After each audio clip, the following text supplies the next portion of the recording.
মহাদেব, সেই দেবতা যিনি মহান, যাকে দেবতাদের দেবতা বলা হয়, যিনি হলেন আমার আরাধ্য। কখনো আপনার মনে এই প্রশ্ন এসেছে যে শিবকেই কেন মহাদেব বলা হয়, অন্য কোনো দেবতাকে কেন বলা হয় না?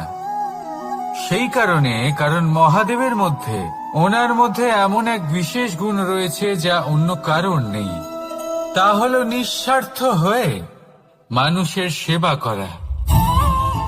যদি প্রয়োজন পড়ে, যদি সৃষ্টির পথে বিনাশের কালো মেঘ ছেয়ে থাকে, তখন নিজের প্রাণের চিন্তা না করে হলাহল পান করার জন্য প্রস্তুত থাকেন মহাদেব।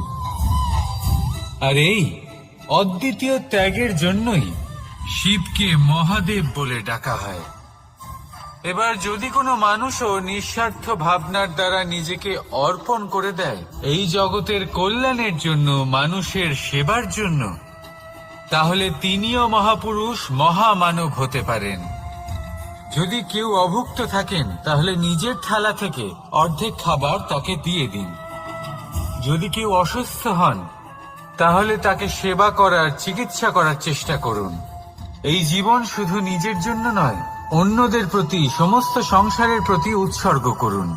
যদি এইসব মানুষ শিখে যান, তাহলে তিনি মহাদেবের পথে অগ্রসর হতে পারেন।